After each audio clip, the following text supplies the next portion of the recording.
Sebarkan drone Scorpion Girl ke daerah sengketa Natuna Utara dan Laut Cina Selatan. Halo, jumpa lagi bersama Mimin yang cantik dan imut ini. Tanpa basa-basi, mari kita langsung cekicrot.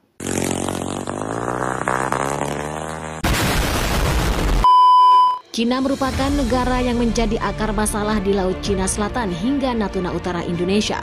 Permasalahan dengan Indonesia itu karena Cina berani mengklaim Natuna Utara. Natuna Utara yang sudah jelas milik Indonesia diklaim Cina sebagai bagian dari wilayahnya. Tentunya klaim Cina ini tak bisa diterima Indonesia karena sudah sangat jelas Natuna Utara adalah bagian dari Indonesia.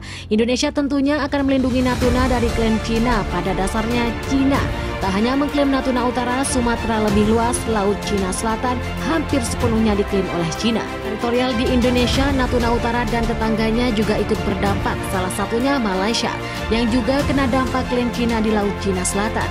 Klaim Cina itu membuat kapal-kapal Cina berani memasuki perairan tetangga Indonesia itu. Apalagi saat Malaysia melakukan eksplorasi migas di perairan yang disengketakan, Cina berani memasuki ZEE Malaysia. Selain itu, kapal survei Cina juga disebut memasuki perairan Malaysia. Rangkaian gangguan yang diterima Malaysia dan Cina itu juga dibagikan dari media jiran yakni Defense Security Asia. Tak berbeda dengan Malaysia, Filipina juga menjadi salah satu negara yang terkena dampak klaim Cina. Perairan Filipina juga dimasukkan Cina dalam klaim di Laut Cina Selatan. Dengan mendasarkan 9 days, lain Cina berupaya menguasai Laut Cina Selatan.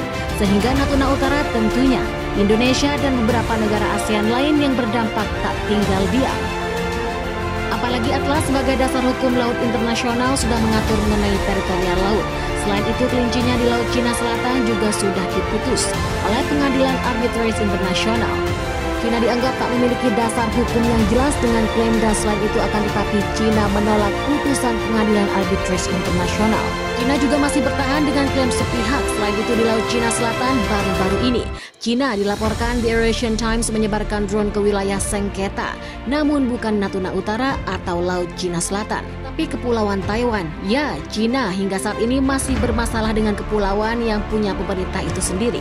Cina menganggap jika Taiwan bagian dari Tiongkok. Daratan Angkatan Udara Cina sebelumnya juga telah dilaporkan menggunakan TP-001 atau drone Scorpion untuk melakukan misi di daerah yang diperebutkan. Drone Scorpion baru-baru ini melakukan serangan mendadak di dekat pulau-pulau Jepang dan juga Selat Taiwan. Drone ini juga telah menjadi elemen penting dari out udara Cina di wilayah udara di atas Taiwan dan area yang dipantau secara ketat. Oleh karena itu, tindakan ini menunjukkan bahwa sistem terbang drone sensor dan avionik setidaknya telah menerima pengujian yang cukup untuk memenuhi militer Cina. Scorpion D juga kemungkinan akan segera dilantik ke militer Cina. Bagaimana pendapat Anda tentang video ini? Silakan komen dan baku hantam di kolom komentar. Cukup sekian info dari Mimin, sampai jumpa lagi pada video selanjutnya. Jangan lupa like, comment, dan subscribe. Salam.